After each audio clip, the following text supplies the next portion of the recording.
अनि के छ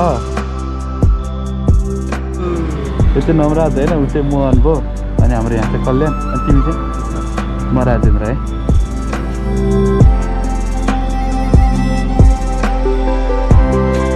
भ्यू हेर्नु न गाइस भ्यू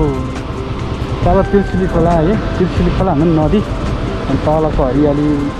दामी दामी माथि माथि पनि गाउँ छ है कस्तो बवाल बवाल ठाउँ छ क्या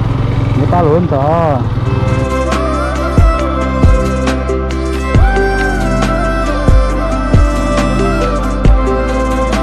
सोचेको पनि थिएनौँ कि हामीले यस्तो बवाल क्या अब सिसन दाईहरूले भेट्न पाउँछौँ होइन यतापट्टि यता त मैले घरमा अनि यता हुनुहुन्छ हाम्रो सिसन दाई क्या अति बवाल क्या अति बवाल सो त्यहीँ गएर भेटौँ है